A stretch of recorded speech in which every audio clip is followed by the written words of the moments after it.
Bienvenue dans cette nouvelle vidéo où on va analyser un petit peu des protocoles DeFi, comment on se positionne sur un protocole DeFi, qu'est-ce qu'il faut regarder avant de mettre un seul centime.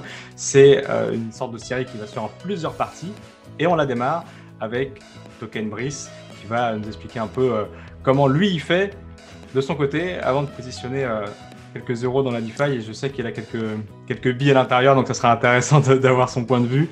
Qu'est-ce que tu regardes, Brice, avant de mettre un euro au-delà des smart contracts qu'on verra peut-être plus en détail dans une deuxième partie? Est-ce que déjà, dans un premier temps, Salut on a Valentin, ouais. déjà eu l'occasion de se Pardon. voir dans les podcasts? Est-ce que tu peux te présenter, s'il te plaît, à ceux qui ne connaissent pas? Bien sûr. Ouais, donc salut Valentin et merci de me recevoir ici. Donc moi je suis Token Brice, je suis impliqué assez abondamment dans la communauté francophone où en fait j'essaie d'œuvrer pour rendre la DeFi et Ethereum en général plus accessible, même si moi mon angle c'est plutôt quand même la DeFi initialement. Et oui, je travaille aussi après au niveau de la communauté internationale avec les autres, j'ai envie de dire les autres équivalents de DeFi France locaux. Parce que une de mes grandes préoccupations dans l'espace, c'est de s'assurer qu'on rend bien ça accessible à tout le monde. Et pour moi, un des éléments essentiels à ce niveau-là, c'est bien sûr qu'il y ait des contenus disponibles dans toutes les langues, ou en tout cas dans toutes les langues pertinentes, pour expliquer les concepts fondamentaux inhérents à la finance décentralisée, comment les protocoles fonctionnent, et ainsi de suite. Et tu es notamment auteur du coup de ton blog qu'on voit affiché à l'écran, Token Brice, sur lequel tu fais pas mal Oui. d'analyses. Voilà. Alors après, c'est vrai que j'ai mon blog qui est vraiment bon. Il a connu plusieurs vies, disons, mais maintenant il est vraiment recentré sur. Je le vois en fait, je le décris comme un carnet de recherche DeFi, parce que pour moi c'est vraiment ça. C'est-à-dire que ça m'arrive de passer des heures par moi-même à creuser un sujet, un protocole ou une question. Du coup, une fois que j'ai déjà fait cette recherche en soi, c'est que quelques heures de plus pour en écrire un article, et c'est souvent comme ça que ça se finit, quoi. Ben, on va beaucoup en Donc parler effectivement durant tout cet échange-là parce que l'idée, c'est de se dire Il y a beaucoup de protocoles qui sont aujourd'hui entrés dans l'inconscient collectif comme étant quelque chose de sûr et on peut citer peut-être AAV ou bien d'autres et tu auras l'occasion d'en parler. Mais qu'est-ce qui fait qu'un protocole est sûr? Qu'est-ce qu'on peut regarder quand un protocole vient de sortir quelques heures avant, quelques jours avant ou même parfois quand ils sont ancrés là depuis quelques mois? Qu'est-ce qui vous fait dire, vous, les spécialistes DeFi ou en tout cas les passionnés de DeFi, que ces protocoles sont plus ou moins sûrs. Et il y a plusieurs couches à ça. Et la première couche, c'est cet article que tu as fait, effectivement, qui sont les risques inhérents à la DeFi, quelle que soit la puissance et la propreté du protocole. Il y a des risques inhérents que tu as en fait décrits dans cet article-là. c'est ça, ouais. Alors, avec cet article, je voulais vraiment adresser plusieurs choses, mais déjà je trouvais ça assez drôle, si tu veux, que ça vienne de moi, parce que je suis pas non plus un actuaire ou spécialisé de la finance ou un matheux très profond, mais je pense que justement, l'analyse de risque en DeFi se fait avec une perspective beaucoup plus holistique, puisque un exemple très clair qui va rendre ça, je pense, évident pour tout le monde, c'est que très nombreux protocoles sont susceptibles à des attaques de gouvernance. Et ça, c'est presque une question politique en soi. C'est pas une question, OK, est-ce que ton truc il est bien codé ou bon, il y a de ça aussi bien sûr derrière, hein, mais je veux dire, une attaque de gouvernance, c'est quand même quelque chose qui est vraiment plus de l'ordre du social, quoi. Et donc, forcément, il faut prendre ça en compte dans l'analyse. Mais donc, cet article il a été fait pour apporter une sorte de, comment dire, une méthode d'analyse à haut niveau qui justement ne va pas voir du côté du code des contrats ou des choses comme ça, même si bien sûr on le mentionne, parce que je pense que c'est très important de ne pas exclure toutes les personnes qui n'ont pas la capacité à lire du Solidity. Et je vous rappelle que ce n'est pas vraiment mon cas non plus. Je baragouine et j'en comprends un petit peu, quoi. Tu peux quand même trouver des choses très pertinentes avec ça. Et donc, j'ai essayé, et c'était déjà pas évident. Donc là, moi, je me suis donné sur cet article, je travaille sur les marchés monétaires, c'est-à-dire les marchés d'actifs, quoi. Donc, les services qui vous permettent de prêter ou d'échanger des actifs en finance décentralisée. Et je me suis mis ce cadre-là parce que l'analyse de risque, c'est déjà extrêmement vaste. Et donc, je voulais quelque chose d'un peu ciblé. Mais au final, comme c'est des produits très versatiles, les marchés monétaires en DeFi, les conclusions et la méthode d'analyse sont exportables quasi telles quelles à d'autres types de projets, même s'ils ne font pas forcément du lending. Et tu Et parlais donc tout à déjà, l'heure oui, d'Actuaire. Actuaire, c'est, tu avais reçu Alex, Actuaire de AAV. Est-ce que tu peux nous c'est dire ça. quelques mots sur ce métier? Donc, l'actuaire, c'est donc une formation assez compliquée en finance classique, avec de nombreuses accréditations, différents niveaux et ainsi de suite, qui a pour vocation de former les gens qui vont être les responsables des analyses de risque, donc ceux qui établissent les modèles ou qui font les audits ou des choses comme ça. Et donc, oui, on a reçu l'actuaire d'AV, Alex, il y a 3 semaines de ça, un mois, sur la chaîne YouTube DeFi France. Et donc, je pense que ceux qui ont aimé la discussion aujourd'hui aimeront aussi cet échange de 2 heures ou quelque chose comme ça avec Alex, qui est vraiment super intéressant. Ouais, c'était vraiment passionnant. Moi, j'ai appris plein de trucs. Et en fait, c'est vrai qu'on se rend compte à quel point c'est vachement travaillé, la gestion du risque chez AAV et dans tous les protocoles, parce que c'est tellement simple et on nous dit tellement que c'est ouvert à tous qu'on se dit, bah ouais, en fait, c'est un truc qui est pas forcément, enfin, qui est safe, tout ça, c'est sûr, mais on se rend pas compte de la puissance derrière de l'équipe, parce qu'il y a une équipe derrière. C'est difficile de se dire qu'il y a une équipe derrière un protocole décentralisé. Et bien sûr qu'il y en a une. Et souvent, elle est française d'ailleurs, on y reviendra, il y a beaucoup de Français dans la DeFi. Mais voilà, c'est tout un écosystème qui gère aussi les risques et c'est le cas de Alex chez AAV effectivement cette casquette de qu'est-ce qui se passe si, trois petits points. Et ça, c'est tout ce dont tu as parlé avec elle dans ton live et c'était trop bien. Et moi, ce qui m'a effectivement le plus marqué, c'est l'attaque de gouvernance ou en tout cas la réplication des tokens qui peuvent avoir derrière, si on les met en collatéral, qui peuvent avoir un impact sur ou les whitelists et comme c'est le cas chez Crime, effectivement, où en fait des gens peuvent déposer ou emprunter sans avoir de collatéral. On en reviendra un petit peu dans tout ça, c'est compliqué, mais c'est vrai que… Et les attaques de gouvernance aussi, je pense qu'on va en voir de plus Ouais, en plus, vu que… Parce qu'en fait, le problème de l'attaque de gouvernance, c'est que c'est un peu un piège, quoi. C'est-à-dire que d'un côté, les projets sont contents d'avoir leur token disponible en collatéral quelque part, parce que ça fait potentiellement de l'utilisation en DeFi pour ce token, mais ça ouvre aussi la porte après à si tu peux emprunter le token également à des potentielles attaques de gouvernance. Et après, c'est dur de lister un actif sur un marché donné où il va servir de collatéral, mais enfin dur. C'est moins pertinent, disons, en termes de DeFi, de le prendre en collatéral seulement, mais pas d'autoriser l'emprunt, comme par exemple, c'est le cas d'AV sur AV. ouais, tout à fait.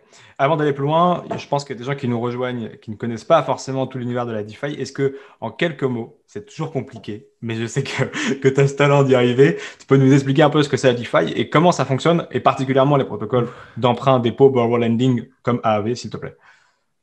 Wow, ok. Alors, à un niveau très fondamental, pour moi, la DeFi, c'est une sorte de réappropriation de tout l'écosystème financier et monétaire par ce qu'on pourrait appeler au sens large la communauté. Et donc, c'est-à-dire que c'est vraiment la notion numéro un. C'est cette idée que jusqu'à présent, à peu près tous les systèmes monétaires d'envergure ont été gérés par des États et des institutions. Il y a eu quelques expérimentations de monnaie privée qui se sont plutôt mal finies pour la plupart. On parle vraiment dans le passé là, parce que c'était justement par des problèmes de transparence et de centralisation du contrôle. Et donc là, en fait, on est arrivé à un niveau où, je vous passe tout le chapitre sur la blockchain, tout ça, mais en gros, on a eu un développement significatif fondamental d'un point de vue informatique qui nous permet maintenant d'avoir des systèmes transparents, ouverts, co-créés et co-gérés par des dizaines, des milliers de personnes à différents niveaux d'implication. Et donc, c'est ces technologies-là qui sont désormais utilisées depuis à peu près 3 ans pour proposer de nouveaux types de services financiers. Et on déroule un peu tranquillement, disons, l'éventail des possibles dans la finance, où on a commencé avec les services plus vraiment basiques d'emprunt et de prêt. Et maintenant, on va bien au-delà, voire on a dépassé en fait depuis environ 1 an, voire 1 an et demi, le parallèle avec la finance classique. C'est-à-dire qu'il y a de très nombreux services DeFi qui font des choses qui n'existent pas en finance classique parce que la finance classique est trop limitée. Et AAV, donc, en l'occurrence, puisqu'on parlait de AAV, c'est des gens qui viennent emprunter, d'autres qui viennent prêter. Et comme on ne peut pas aller frapper chez Token Breeze parce qu'on ne sait pas que c'est lui qui emprunte derrière avec son adresse, il faut un plus grand collatéral que l'emprunt. Alors, ouais, le modèle d'un truc comme AV, c'est vraiment cette idée je pense, les points essentiels, c'est donc un système de prêt et d'emprunt, comme tu viens de le décrire. Mais ça, c'est peut-être même le premier niveau à peine, hein.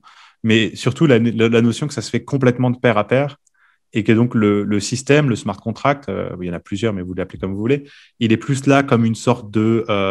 c'est le Tinder, si tu veux. Le Tinder, bon, c'est automatisé, bien sûr, tu n'as pas besoin de savoir qui va emprunter quoi que ce soit, mais c'est de la mise en relation, entre guillemets. C'est-à-dire que, bien sûr, le système se charge aussi de l'exécution et de s'assurer que tout le monde est bien collatérisé et tout ça, mais il faut vraiment le voir comme un entremetteur entre d'un côté des gens qui ont des capitaux qui les déposent pour faire un retour et de l'autre, d'autres gens qui empruntent pour faire différentes stratégies. Et donc, le protocole lui-même sert juste de connecteur entre ces deux populations, quoi. Sachant qu'il peut y avoir beaucoup de redondance entre les deux populations aussi. Et donc, dans le cas concret, effectivement, c'est quelqu'un qui a, par exemple, 10 Ethereum, 10 Ether, qui va pouvoir les placer sur Aave et en échange emprunter 70% des valeurs de sa valeur de dépôt en Ether à l'instant T, hein, c'est ça? C'est ça, essentiellement, oui, comme j'en ai parlé pas mal dans mes lives, ça va surtout être utilisé.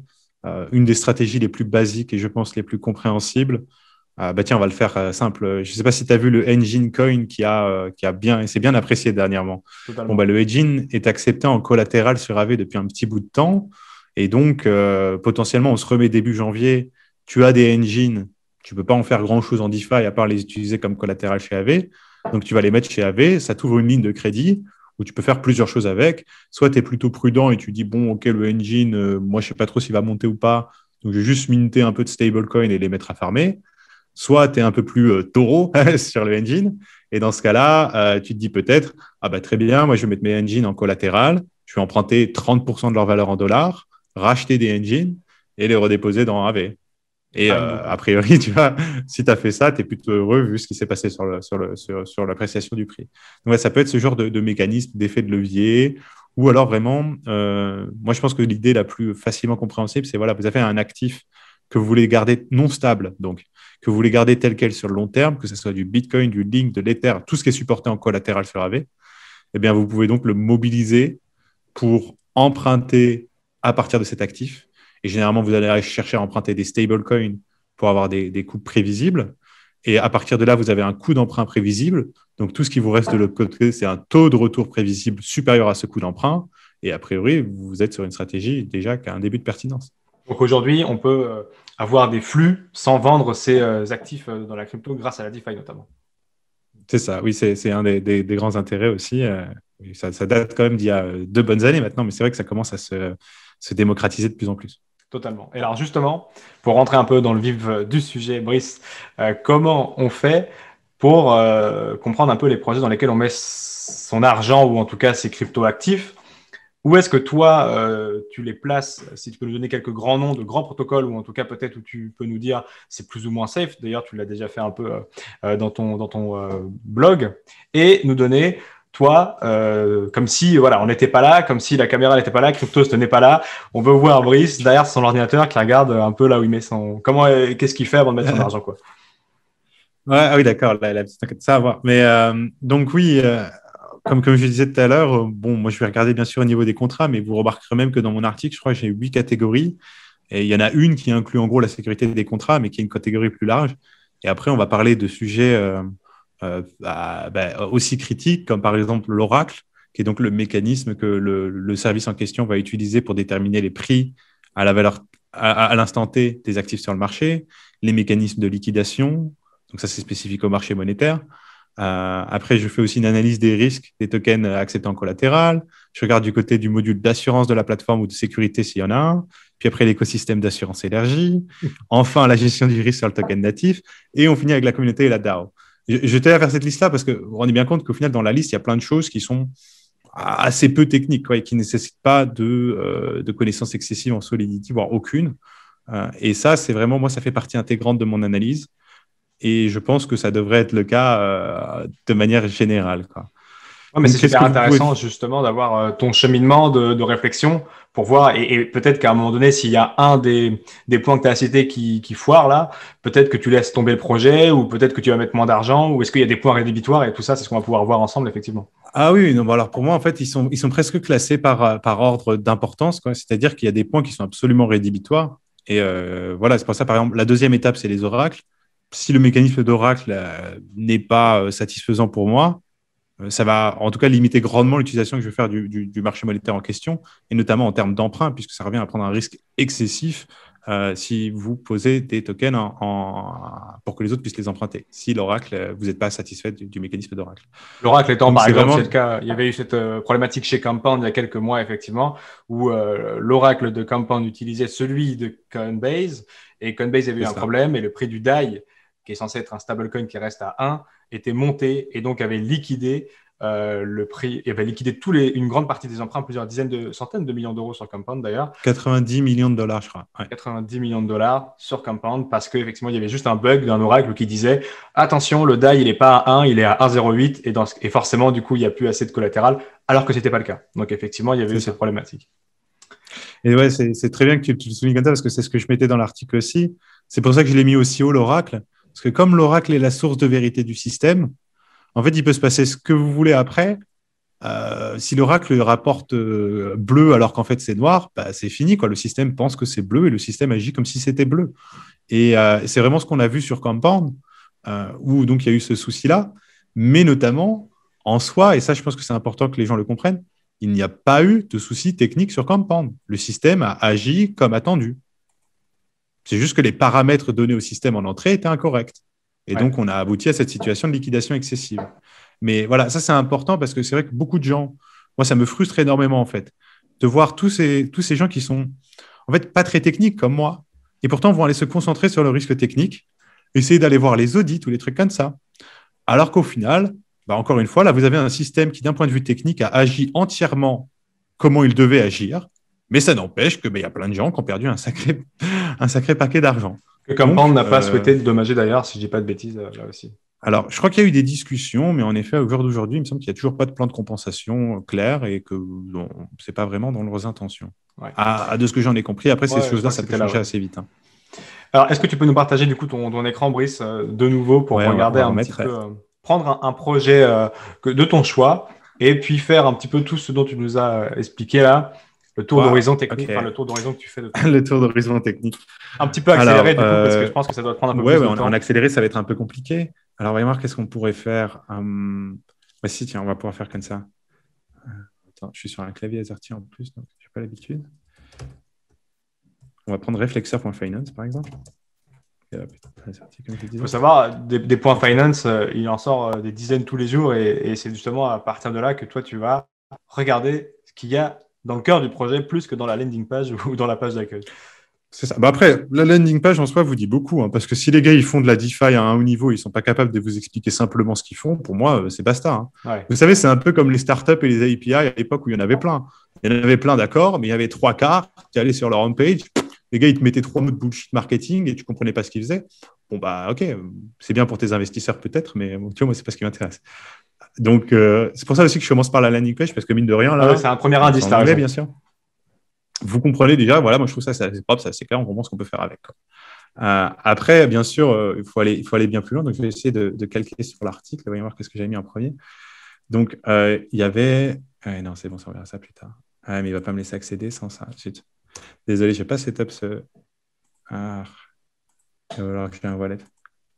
Bon, t'inquiète, fais-le vous montrer là si tu veux. Attends, je regarde si je peux mettre le crypto de wallet. Ouais, c'est bon, vas-y.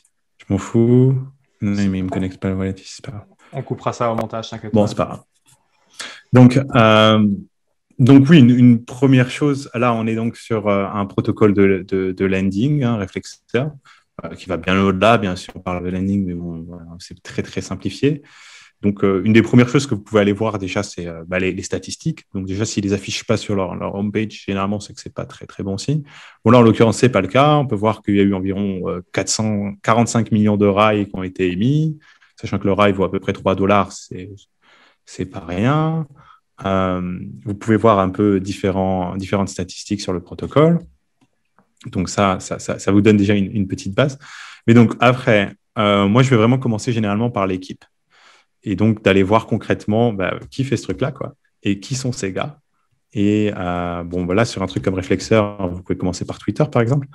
Et c'est assez facile de trouver le début de la piste, puisqu'en fait, c'est porté par... je vous le mets direct comme ça là en haut parce que je connais. C'est porté par un gars qui s'appelle Amin Suleiman, qui notamment a déjà contribué à pas mal de projets, puisque c'est lui qui est un des summoners de Moloch DAO et Spankchain notamment pour ceux qui connaissent. Donc, il a déjà une certaine street cred, disons, mais ça ne veut pas dire que vous n'allez pas non plus l'auditer. Donc là, on est en truc rapide, donc je ne vais pas forcément le faire. Mais vraiment, j'insiste. Je dirais que j'ai sorti tellement d'alpha que ça en est indécent. Vous prenez 1 heure. Si vous êtes sur le point de poser de bonnes sommes sur un projet, vous prenez 1 heure et vous allez le faire comme si, OK, en fait, prenez-le dans cette perspective-là, comme si vous alliez embaucher ce gars-là. ben, qu'est-ce que vous irez voir sur lui? C'est la même chose. Parce qu'en soi, vous allez l'embaucher d'une certaine manière. Si vous allez mettre des sommes importantes dans son protocole, d'une façon indirecte ou non, vous allez l'embaucher. Donc, il s'agit de savoir, est-ce qu'il est embauchable? Et concrètement, ben voilà, vous stalkez tout, LinkedIn, machin, tout ce que vous pouvez trouver. Et est-ce qu'il a été impliqué dans des scams? Avec qui il a travaillé dans le passé principalement? Est-ce que ces gars-là, ils sont legit? Est-ce qu'ils font des trucs legit maintenant?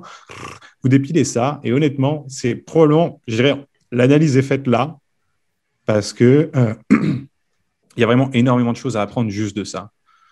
Mais là, on va être. Mais j'appuie ce que tu dis, effectivement, surtout qu'on est en bull run. C'est plus un secret maintenant et que effectivement, le fameux Dior, do your own research. Il faut faire ce genre de recherche-là parce qu'effectivement, que ce soit une somme importante ou pas, que ce soit 100 000, 10 000, 100 000 balles, effectivement, il faut faire ces recherches-là parce que c'est la base de son. Est-ce qu'on va mettre. Est-ce que je vais acheter une action d'une entreprise avant de regarder un peu ce que vaut l'entreprise? Probablement pas. Il faut aussi l'appliquer dans la DeFi. Et c'est vrai que c'est très abstrait parce que c'est des sommes qu'on n'a pas forcément sur le compte en banque. C'est du DAI, c'est de l'Ethereum. On ne prend pas forcément la valeur des choses, mais c'est beaucoup d'argent. Et il faut faire ses recherches. Il faut faire ce qu'on fait là avant de faire quoi que ce soit. Non, clairement. Et encore une fois, moi, je souligne ça parce que c'est accessible, quoi. C'est-à-dire, tout le monde sait stalker un Twitter, un LinkedIn, un machin, mettre un nom sur Google, voir ce qui se passe, ainsi de suite. Donc, vraiment, allez-y. Surtout que je sais qu'il y en a certains qui sont assez experts là-dedans pour d'autres raisons, parce qu'ils aiment stalker des amis, qu'importe, pas le bas. Moi, franchement, pas de gêne là-dessus. D'ailleurs, tant qu'on en parle, il me semble même que j'ai un article qui vous explique comment stalker en règle une compagnie et qui s'applique tout à fait à ça. Donc, attends, laisse-moi retrouver ça. Mais effectivement, regardez les gens qui sont derrière, c'est le point d'entrée. Et il n'y a rien de technique, effectivement. Il n'y a pas de Solidity derrière un blog ou derrière un compte Twitter. Donc, c'est à la portée de tous. Alors, attends, on le ressortira, hein, sinon t'inquiète pas. Grave. Ouais, mais attends, je me demande si je ne l'ai pas. Merde, est-ce que je ne l'ai pas enlevé? Je regarde, pardon. Parce qu'il était assez pertinent pour ça. Attends, c'était Spy quelque chose. Non. Bon, bah, ok. Ouais. Tant pis. mais voilà, vraiment, en gros, vous allez voir. Eux, les gars, la boîte en elle-même, son Twitter, est-ce qu'il y a des fake followers? Est-ce qu'ils font des trucs chelous? Vous allez voir. Vous cherchez un peu tout. Vous cherchez, je sais pas, moi, par exemple, même, vous pouvez chercher site Reddit et voir s'il n'y a pas des gars sur Reddit qui disent que tel projet est un scam pour X ou Y raison. Enfin, il y a plein de niveaux à cette recherche-là, mais elle est extrêmement instructive. Donc ça, c'est le premier étage de la fusée. Ouais. Voilà. Après, c'est vrai qu'au niveau des mécanismes d'Oracle, là, ça va être plus compliqué, mais moi, je vous donne une règle. J'aimerais pas appeler ça une règle, mais en tout cas, un indice assez simple. Comme je le dis tout simplement dans mon article, je sais plus où je mets ça, mais en gros, je dis comme Chainlink est l'oracle décentralisé le plus reconnu par un consensus assez large dans l'industrie, je ne vous dis pas qu'ils doivent utiliser Chainlink. Je vous dis juste que chaque solution qui se prétend décentralisée, résiliente et qui n'utilise pas au moins en partie Chainlink, elle se fout de votre gueule. C'est simple que ça. C'est bien résumé. Et où est-ce exemple, Coinbase. CoinPound avec l'oracle de Coinbase, du coup. Ouais, tout à fait. Et d'autres services. Où est-ce cet indice? Alors là, ça va être ça. En soi, il faut aller le voir au niveau des contrats, qu'est-ce qu'il va appeler pour trouver le prix, quoi. Mais généralement, vous le trouvez aussi assez facilement. Les gens le protocole met en avant les oracles qu'ils utilisent. Et d'ailleurs, c'est un truc qui, je pense, va arriver de plus en plus. Parce que là, il me semble que c'est Sushi qui va lancer un landing market aussi. Et dans l'interface, ils vous mettent la source de prix à chaque fois. Et ça, je trouve ça très, très bon pour la transparence, quoi. Donc, je pense que c'est quelque chose qui va être. Là, pour l'instant, c'est une information qu'il faut un petit peu chercher. À terme, ça va être un truc affiché partout. D'accord. Donc voilà, l'oracle, après, c'est un peu plus technique, donc je vous laisse voir par vous-même. Donc les mécanismes de liquidation, ça va vraiment être propre au marché monétaire, mais en gros, ça peut être élargi à qu'est-ce que le protocole attend des gens. Parce que c'est ça, les mécanismes de liquidation, au final. C'est-à-dire, vous arrivez, vous êtes surcollatéralisé, vous prenez une position. Il peut arriver des mouvements de marché qui va faire que votre position est sous-collatéralisée. Ce n'est pas pour autant que le protocole lui-même vous saisit vos actifs. C'est en fait d'autres gens qui vont faire cette liquidation. Et d'ailleurs, je vous rassure tout de suite, elle est partielle, cette liquidation. Ça, c'est très important à comprendre parce que j'ai entendu un peu par endroit. Voilà, c'est une liquidation partielle, par palier, progressif. Et il me semble qu'au pire, c'est 50% du collatéral total qui peut être saisi. D'accord. Donc, ça n'existe pas les situations où j'ai mis un Bitcoin sur Aave, j'ai emprunté comme un taré et ça a dump de 80% et j'ai perdu tout mon Bitcoin. Ça, c'est aussi important de l'avoir en tête. Mais donc, c'est important aussi de savoir comment ça fonctionne. Et donc, soit les liquidations en elles-mêmes, soit si c'est un protocole qui a d'autres trucs, par exemple, il y a des harvests à faire ou il y a d'autres opérations qui doivent être faites par des utilisateurs et qu'elles sont proprement incentivées pour, en gros, elles soient faites de manière régulière, prédictible et ainsi de suite. Parce que c'est ça l'enjeu derrière, quoi. C'est-à-dire que c'est des trucs qu'on ne peut pas encore automatiser ou qu'on ne veut pas encore automatiser parfois, si c'est important de faire la distinction. Et donc, on crée un système, un mécanisme d'incitation autour pour que des gens le fassent, des workers, disons, qui viennent un peu de partout. Et on en a discuté dans le dernier podcast avec Julien Bouteloup et une de parties de son activité, effectivement, c'est de liquider certaines positions de liquider, dangereuses. entre autres. Voilà. Et en Ouais, fait, en effet. c'est vrai que certains les voient comme des vautours, mais c'est ce qui fait que la DeFi peut tenir aujourd'hui, le liquidateur, in fine. C'est pas du tout une activité de vautour, hein. Moi, je suis pas du tout de cet avis-là. Au contraire, pour moi, par exemple, les gars qui font les liquidations d'AV, ils font partie intégrante de l'écosystème AV et ils l'ont aidé à arriver là où ils sont aujourd'hui. Et d'ailleurs, ça se professionnalise aussi à ce niveau-là. On en parlait, il me semble, avec Alex dans le stream, où elle me disait que voilà, ils ont vu des gars qui avaient commencé au début, ils liquidaient des 5 ou 10K à droite à gauche comme ça, puis au fur et à mesure, le gars, il fait ses bots, il devient de plus en plus à l'aise, il a de plus en plus de capital, et au final, ça devient un gars qui liquide, je sais pas, plusieurs centaines de milliers par jour. Et heureusement, parce que, encore une fois, quand il liquide, c'est qu'il ramène le protocole à l'équilibre. Tout à fait. Parce que justement, pour bien expliquer aux gens qui ne sont pas forcément familiers, à un moment donné, effectivement, si votre Bitcoin il valait 50 000 dollars au moment où vous l'avez positionné en collatéral et que vous avez emprunté 35 000, si le Bitcoin descend en dessous de 35 000, le protocole est déficitaire. Et il ne peut pas être déficitaire. Il ne peut pas se permettre d'être déficitaire. Donc, il faut bien, juste avant qu'il descende à 35 000, qu'il y ait quelqu'un qui soit capable de le racheter et de rembourser la dette que vous avez auprès du collatéral. Donc, c'est partie intégrante et au contraire, il faut des liquidateurs, effectivement, sinon les protocoles font faillite, quoi. Exactement. Puis en plus, AV, pour ceux qui ont des problèmes, disons, avec l'éthique de la pratique, AV a quand même créé un système, il semble, pour s'auto-liquider maintenant. Et donc, ne pas laisser les fameux liquidation fees, ou je ne sais plus comment ils appellent ça, aux liquidateurs. Vous pouvez un peu réduire la facture si vous êtes dans cette situation-là. Puis, il y a tout un tas d'autres services pour monitorer vos positions aussi, des choses comme DeFi Saver, qui sont des smart contracts qui vont gérer de manière un peu plus intelligente votre position. Et en gros, vous leur faites des règles du style si mon health factor sur AV il passe en dessous de 1,25, sachant que vous faites liquider à 1, eh bien, tu vends tel actif pour rembourser cette dette et comme ça, je ne suis plus en risque, ou des choses comme ça, quoi. Donc, ça, c'est important à avoir en tête. Alors, la quatrième dimension de mon analyse que je mettais, qui est pareil, qui était pour des money markets, donc des marchés monétaires, pardon. Donc, elle était assez critique pour un marché monétaire. Elle l'est un peu moins pour les autres. En fait, ça dépend vraiment de est-ce que les tokens sont. Parce qu'en fait, toutes les plateformes DeFi interagissent avec différents tokens. Ça, c'est assez évident. Maintenant, la question, il y a plusieurs types d'interactions. Il y a plusieurs types de prise de risque, disons, par rapport à ces interactions. C'est-à-dire un marché monétaire qui accepte un actif comme collatéral. C'est-à-dire que les gens, ils vont se pointer avec cet actif, le poser, potentiellement sortir avec du Bitcoin, du Stable, des Ethers, d'autres actifs, disons, sûrs. Donc, à partir de là, il y a un risque qui est pris sur le prix de l'actif par le marché monétaire. Mais ça, c'est seulement s'il y a une situation d'utilisation en collatéral. C'est pour ça que je ne veux pas l'extrapoler à tout protocole DeFi tel quel, cette réflexion, mais je pense qu'elle est utile à faire, en tout cas sur tout protocole DeFi, de quel genre d'actifs ils mettent dans leur protocole, qu'est-ce qu'ils vont voir. Et là encore, il y a des trucs assez évidents. Vous voyez des protocoles qui n'ont à peu près pas de limite dans ce qu'ils vont vous lister, parfois même en collatéral, et donc ça, c'est très inquiétant. Et d'autres protocoles qui sont beaucoup plus sélectifs, sachant qu'en plus, normalement, ce mécanisme-là, c'est pas normalement d'ailleurs, dans la plupart des protocoles, il est décentralisé ou en voie de l'être, et donc en fait, c'est la communauté qui vote sur quel actif on accepte, pour faire quoi, avec quels paramètres. Donc là, je vous invite à voir l'article parce que c'est des réflexions un peu plus compliquées, mais voilà, en gros, il faut essayer de cerner un peu, est-ce que ces tokens en question qui sont appliqués dans l'écosystème du protocole que vous analysez sont pertinents. Et notamment, aller voir aussi quels tokens concrètement sont utilisés sur le protocole. Parce que ça, c'est vrai qu'aussi, pour le faire simple, vous arrivez sur un marché monétaire, vous voyez qu'il y a 35 actifs que vous pouvez déposer et 35 que vous pouvez emprunter. OK, c'est cool. Mais la réalité, moi, ce que je veux voir, c'est les chiffres, quoi. C'est-à-dire, où est-ce qu'il est le volume? Et là, ça me dit beaucoup plus que de savoir qu'il y a les 35 actifs listés, mais ça se trouve, il y en a 30 qui font 1 million de volume et j'en ai rien à foutre, quoi. Je vais regarder, c'est concrètement, OK, ce truc-là, il fait 450 millions en supply.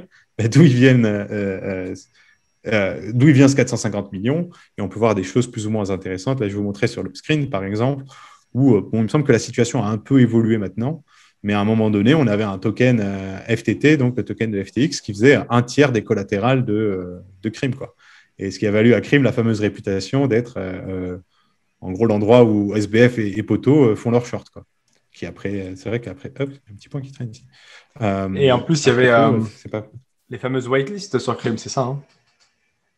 Alors ça, c'est au niveau de l'Iron Bank, c'est encore quelque chose d'autre. Mais oui, oui, c'est encore une thématique un peu plus complexe. Mais en gros, pour les interactions de DAO à DAO en termes de lending. Et en effet, maintenant, il y a des possibilités d'emprunter directement en tant que protocole pour faire différentes opérations. Et on a déjà eu aussi le premier trou dans la caisse dû à ça, sachant que là, c'est vraiment des trous dans la caisse, puisque là, on rompt la logique de surcollatéralisation, puisque dans ce cas-là, on est dans des prêts sous-collatéralisés. D'accord, ouais, c'est ça. Mais parce qu'il y a des gens qui ont donc les whitelists, ça veut dire le protocole dit cette adresse Ethereum, vous lui demandez pas autant que les autres, quoi, en gros. C'est plus dans l'autre sens, en fait. C'est-à-dire que c'est un système de prêt qui accepte la sous-collatéralisation, mais du coup, pour pas que, bien sûr, tout le monde viendrait emprunter et pas rembourser sinon, quoi. Et donc, c'est seulement quelques protocoles. Donc, c'est des wallets de protocole, hein, généralement des multisig ou des choses comme ça. C'est pas les wallets de Bob ou Michel qui sont whitelistés pour que le protocole puisse utiliser ça pour faire des choses intéressantes pour ses utilisateurs. D'accord. Et une des premières utilisations, c'était donc Alpha Omora qui utilisait ce mécanisme-là pour permettre aux gens de faire des apports de liquidité avec leverage sur différentes paires. Ok. Ouais. Avec le fameux histoire de trou dans la caisse qu'on a connu. Et du coup, a priori, maintenant, c'est clair, c'est Alpha Omora qui va rembourser. Il y a les détails sur le blog post de leur médium. Alors après, là, je parlais des modules de sécurité. Donc ça va vraiment être assez spécifique au marché monétaire. Pour les autres, en tout cas pour le module natif, pour les protocoles DeFi au sens plus large, ça va plutôt être les questions d'assurance. Donc d'aller voir concrètement qu'est-ce qu'il y a de disponible comme assurance sur ce protocole et si elles sont réellement utilisées, utilisables et si vous pouvez couvrir tous les types de risques encourus dans le protocole ou en tout cas les diversifier. Parfois, ce n'est pas que de l'assurance, ça peut être des modèles en amont, par exemple de la ségrégation de risques avec des approches du type trenching ou de la gestion de risque, tout simplement, avec des approches du style FIRP pour les risques sur les fluctuations de taux de rendement. Et notamment AAV qui utilise le safety module où chaque personne qui va stacker le token AAV sur le protocole AAV va avoir un petit rendement et AAV est capable d'aller piocher jusqu'à 30%, si je ne dis pas de bêtises, de la valeur du token dans ceux qui les ont stackés pour couvrir des pertes potentielles du protocole, hein, c'est ça? Ouais, mais c'est vraiment pour couvrir des événements, disons, Black Sun, quoi. C'est pas pour le petit truc qui arriverait comme ça. Mais en effet, oui, c'est effectivement l'idée du concept. Et je m'attends à le voir répliquer, comme toutes les bonnes idées, hein, comme la tokenomics de Curve, comme toutes les choses pertinentes dans l'espace, je m'attends à les voir répliquer. Bon, la tokenomics de Curve, c'est déjà le cas. L'assurance module, pas trop encore, parce que ça demande plus d'expertise technique à déployer. Mais ça fait énormément de sens, quoi, parce que ça aligne beaucoup de choses. Parce que, je ne sais pas où il est là. Je ne sais pas si vous voyez dans le schéma. Mais dans le schéma, il y a aussi le safety module accepte un token qui correspond à un apport de liquidité sur AV, dans une position assez bullish. Mais en soi, ça a permis de faire d'une pierre trois coups pour AV, en fait. Ça a donné de l'utilité au token AV, ça redirige AV, sa valeur en dollars, en tout cas une partie de celle-ci, comme budget d'assurance de AV.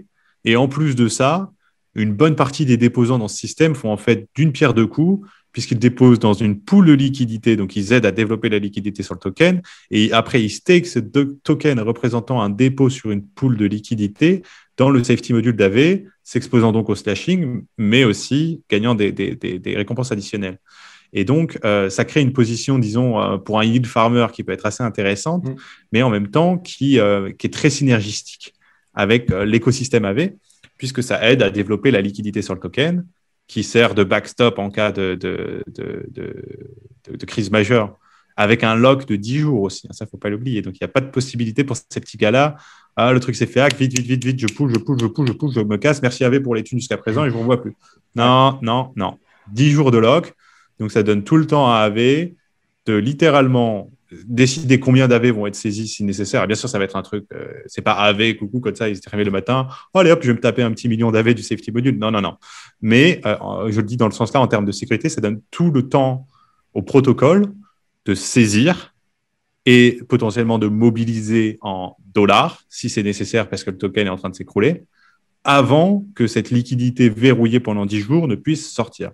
Donc, ils ont une sorte de garantie qu'il y aura de la liquidité en face et c'est indispensable puisqu'ils acceptent leur propre token comme budget de sécurité.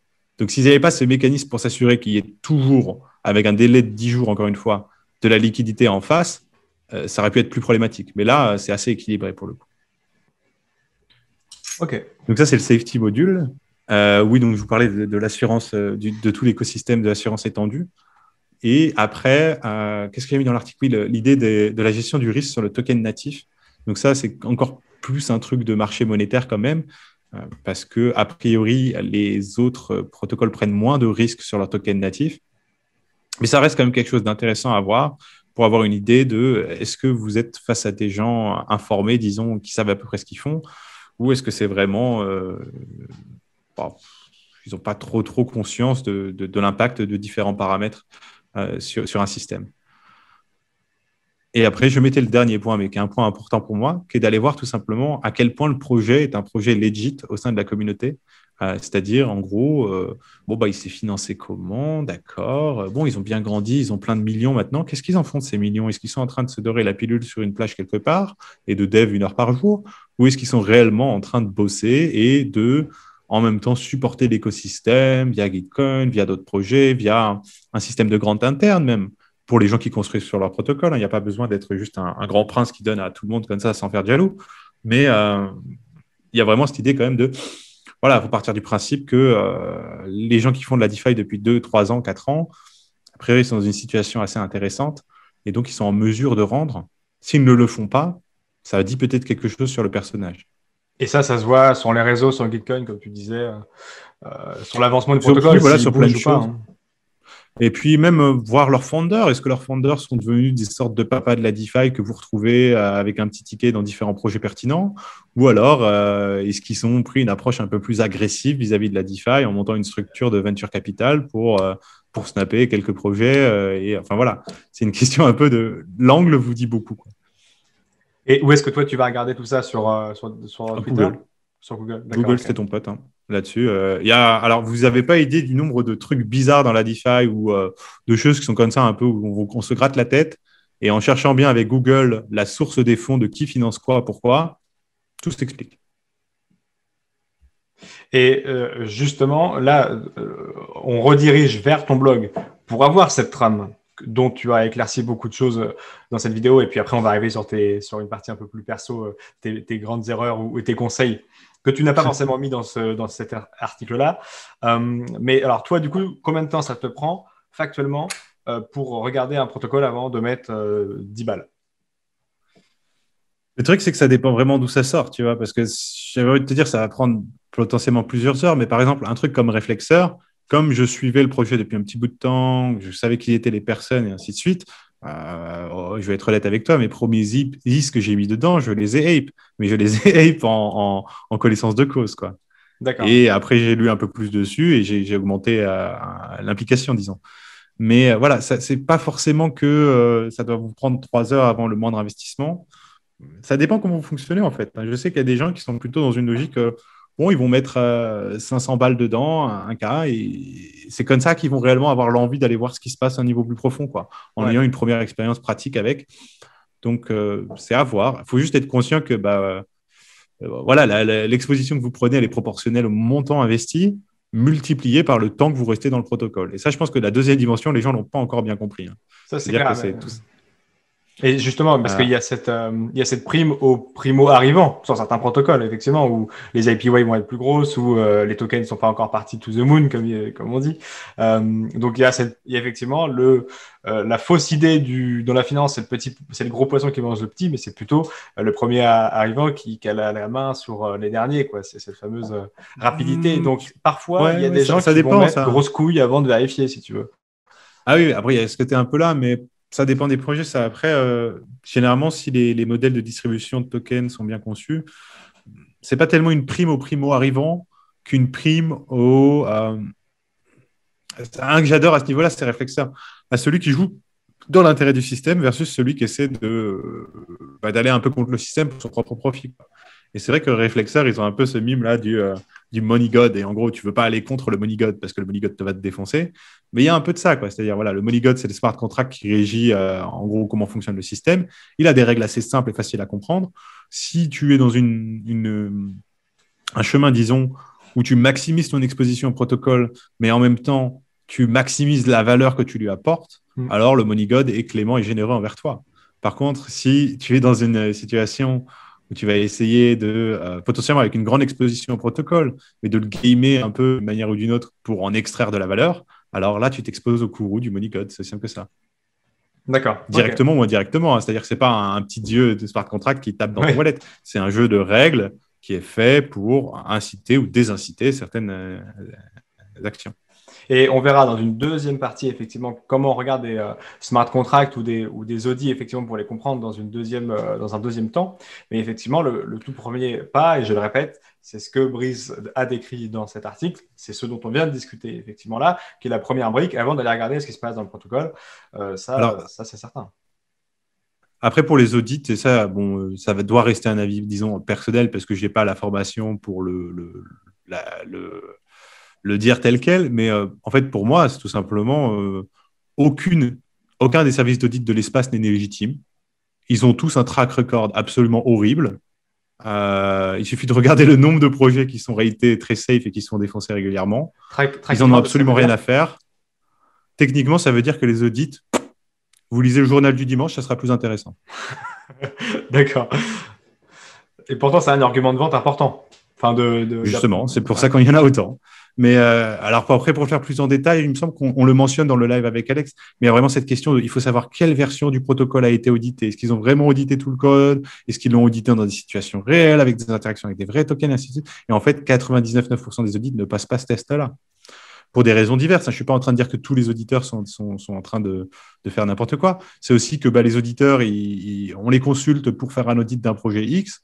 Le gars, il va dire très bien, ça coûte 35K. Celui qui fait la demande d'audit, il dit ah, désolé, moi je voyais plus 5-10K. L'autre, il lui répond d'accord, ouais, pour 5-10K, tu as un Big Mac de l'audit, quoi. Et l'autre, tu lui dis très bien, moi ça me va, de toute façon, l'audit, c'est que pour faire de la com. Il y a un côté aussi un peu comme ça, quoi. Je ne vais pas essayer de vous expliquer pourquoi, mais voilà, pour moi, les audits, très très peu de valeur en tirer. Ok. Et justement, pour arriver dans cette dernière partie de notre échange, tes 3 grandes erreurs dans la DeFi, ça fait un moment que tu y baignes, ça fait plus de 2 ans que tu y es, donc je pense que tu en fais encore des erreurs, mais moins grosses qu'au début, il y a 2 ans, forcément. Et quelles sont ces grandes erreurs et quels sont les 2 conseils que tu pourrais donner à quelqu'un qui a envie de se lancer? Alors, ouais, je pense que la première erreur, elle est assez claire, c'est le manque de conviction, quoi. C'est-à-dire, quand vous avez bien recherché un projet, que vous êtes convaincu de sa valeur, pour moi, et je ne veux pas faire de conseil en investissement, mais en tout cas pour moi personnellement, maintenant, je me pose la question, ok, c'est vraiment un truc pertinent? D'accord. Est-ce que tu as envie d'y aller avec genre un carton wallet ou un 25%, ou 15%, mais une somme importante, quoi. Et si la réponse est non, alors je me repose la question sur la manière dont j'ai évalué ce protocole.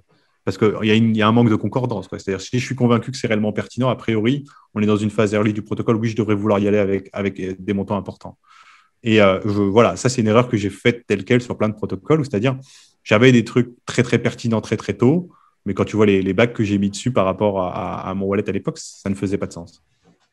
Parce que c'était pas assez? Ouais, trop petit, ouais, c'est ça. Voilà, c'est un manque de conviction. Manque de conviction, alors que dans l'investissement, alors que dans mon analyse à moi, il y avait beaucoup de conviction, quoi. C'était des protocoles que j'utilisais depuis longtemps, que j'étais convaincu de leur utilité, et ainsi de suite. Parce que là, c'était quoi? C'était acheter les tokens ou participer à la liquidité? Ouais, ou participer à la liquidité ou plein de choses comme ça. Donc ça, je pense, c'est assez important. Après, honnêtement, je ne sais pas si je suis plus pertinent pour aider les gens à investir en DeFi. Moi, je préfère expliquer les stratégies ou les choses comme ça. Mais oui, je dirais aussi un autre un biais que j'ai commencé à mettre dans mon analyse il y a 6 mois, 1 an et qui marche plutôt bien. C'est tout simplement, est-ce que toi, tu l'utilises ce protocole? Est-ce qu'il est vraiment pertinent pour toi? Est-ce que toi, tu en tires de la valeur sans qu'on ait à te donner un token de gouvernance ou autre? Enfin bref, est-ce qu'il y a en gros un product market fit à ton niveau individuel? Ça, par exemple, c'est assez débile, mais mine de rien, c'est ce qui m'a amené assez tôt dans AV, dans Curve, dans des choses assez pertinentes. Parce que moi, personnellement, à mon niveau, j'utilisais fréquemment le protocole, autant en côté LP que côté utilisation directe. Et voilà, je me pars du principe que si moi je l'utilise, étant donné que je suis assez actif dans la DeFi, c'est probablement qu'il y a d'autres personnes qui vont avoir la même réflexion de moi et donc utiliser ce protocole sans même qu'on ait à les payer pour ça. Et donc là, a priori, vous avez quelque chose d'intéressant. Et du coup, parce que la DeFi, ça fait 2 ans que toi t'en parles, ça fait depuis l'été dernier que le public est conscient de la puissance du truc. Depuis aussi quelques semaines, tout l'écosystème DeFi remonte parce que les Layer 2 ont l'air d'être de plus en plus proches. Donc, par quoi quelqu'un qui a envie, par conviction ou par envie de générer un revenu passif, vers quoi il devrait se tourner comme premier protocole? Est-ce que ça serait l'achat d'un token comme AAV et attendre qu'il monte, ou fournisseur de liquidité dans un protocole? Quelle est la première marche peut-être? Mais c'est ça la beauté du truc, hein, c'est que c'est tout un jeu d'outils. Et donc, moi, je dirais l'essentiel, la première marche, c'est d'en comprendre au moins les acteurs principaux, puisque vous allez les retrouver partout. Il faut que vous ayez une compréhension basique d'AV, de Curve, d'Uniswap, des choses comme ça. Mais après ça, chacun fait sa stratégie, quoi. C'est-à-dire que moi, je connais des gens qui ont commencé la DeFi il y a 1 an. Ils ont essentiellement de l'activité en stablecoin, mais parce que c'est ce qui leur parlait pour eux de générer des taux de 30 à 80, 100, 120%, qui sait, en stablecoin. Et ça, c'est la proposition de valeur qui a résonné pour eux. Si tu veux, le côté, attends, j'ai même pas besoin de prendre un risque sur le prix d'un token pour pouvoir participer à cet écosystème-là. Ok, ça m'intéresse. Comment ça se passe pour moi? Du coup, ces gens-là, ils vont voir Curve, ils vont voir d'autres choses, et ainsi de suite. Mais après, oui, il y en a d'autres qui vont être dans une perspective de trouver des petits bourrins vers ces 20 qui vont bien décoller. Bien sûr, il y a du mix de tout ça. Tout ça pour dire qu'il n'y a pas de méthode ou d'école pour moi. C'est juste comprendre un peu ce qui se passe au niveau fondamental et après, à partir de là, voir vos compétences que vous avez, vers quoi elles vous amènent, quoi. Si vous êtes déjà très bon chartiste, par exemple, a priori, vous allez peut-être bien vous amuser à essayer de trouver des ERC20 prometteurs, les ramasser quand ils ne sont pas trop chers, prendre vos profits quand vous avez fait 1x5 ou 1x10 et en garder un peu pour après peut-être aller farmer en DeFi avec. Tu vois, ça peut avoir des flows qui vraiment connectent un peu tout. Ouais, totalement. Merci beaucoup, Brice. En tout cas, toi, on peut te retrouver sur le blog, on peut te retrouver sur DeFi France et tu es désormais sur Twitch. Et c'est là où c'est très intéressant, et ça sera le cas tous les week-ends. Tu vas prendre un peu de hauteur sur la DeFi parce qu'aujourd'hui, on a la tête dans le guidon, il faut mettre les protocoles à niveau, il faut aller chercher des utilisateurs, tout ça. Mais ce qui nous attend dans le futur, ça risque d'être assez dingue, et c'est ce que tu abordes tous les samedis sur Twitch, si je ne dis pas de bêtises. Exactement, oui. Je suis en train de vous préparer la première émission qui va être assez passionnante, je pense. On va réfléchir à des thématiques de science-fiction DeFi. Donc. Et l'idée, comme tu disais, c'est d'élever un peu la réflexion. Je pense qu'on va apprendre beaucoup de choses. En tout cas, on va se faire plaisir.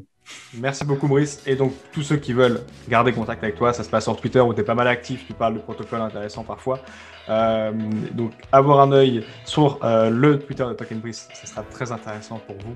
Et sur son blog, retrouvez surtout cet article-là qui nous a servi de trame aujourd'hui pour faire la même chose de votre côté. Regardez un peu tout ce qui touche au protocole. Et la semaine prochaine, on recevra quelqu'un d'autre avec qui on pourra voir un peu plus dans les détails comment on lit un smart contract et comment on regarde un peu un audit. Ce qui est aussi intéressant. C'est important aussi, je vais peut-être le rappeler juste pour qu'on soit sûr. C'est important aussi, mais je veux aussi moi souligner que ce n'est pas la seule méthode d'analyse, parce que je me rends compte qu'il y a beaucoup de gens qui pensent encore que, en gros, si on touche pas du Solidity, qu'on code pas, on est spectateur et on choisit quel gourou suivre. Non, moi je pense qu'il y a largement un entre-deux et c'est ce que j'entends prouver et démontrer avec mes différentes contributions. Merci beaucoup, Brice. À bientôt. Super. À bientôt, Val.